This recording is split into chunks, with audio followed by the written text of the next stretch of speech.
Alors, quand je teste l'étincelle sur la cosse, j'ai de l'étincelle.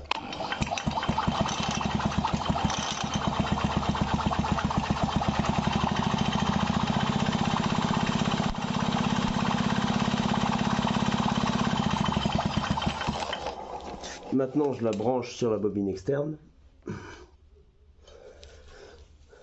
Donc, une fois que c'est branché, je teste avec la bougie. Et là,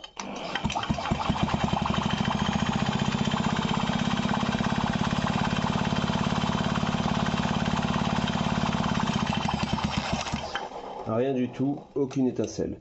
Alors pour préciser, j'ai essayé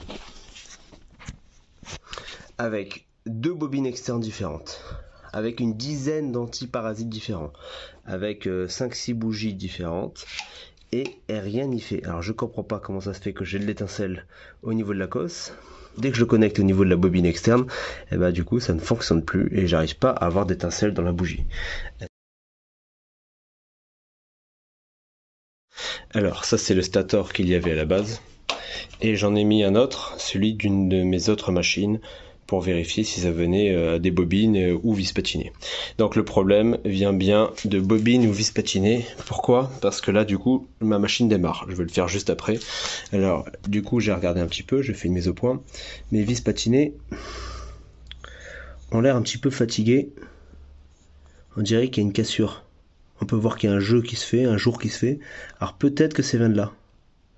On dirait qu'elle est un peu abîmée. Elle est un petit peu abîmée comme si elle était un petit peu fissurée. Au niveau des rupteurs. Vous voyez, pardon, j'ai dit vis patiné rupteur, vous avez compris. Et sinon, peut-être aussi que ça vient de la bobine. Pourquoi? Ça, c'est une bobine neuve. Bon, elle a pris un peu la rouille, hein, elle a été stockée à l'extérieur. Bon, bref. Et elle a été taillée pour un volant magnétique. Parce que sinon, en fait, elle frottait. Mais un volant magnétique qui était un peu plus étroit que celui-ci. Alors peut-être que le volant magnétique actuel, il passe trop loin et ça ne fournit pas assez d'énergie.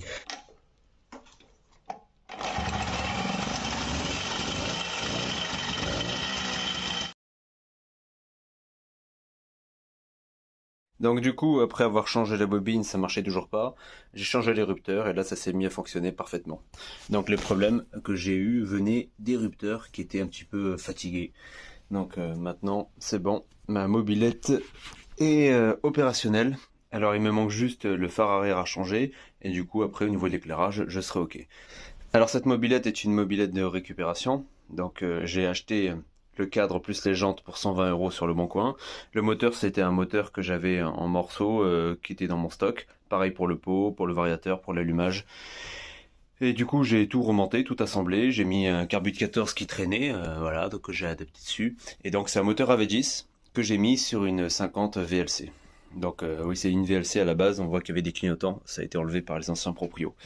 Du coup, après, moi, là, surtout le problème que j'ai eu, c'était j'ai dû acheter une nouvelle bobine. Alors, le problème venait pas de la bobine.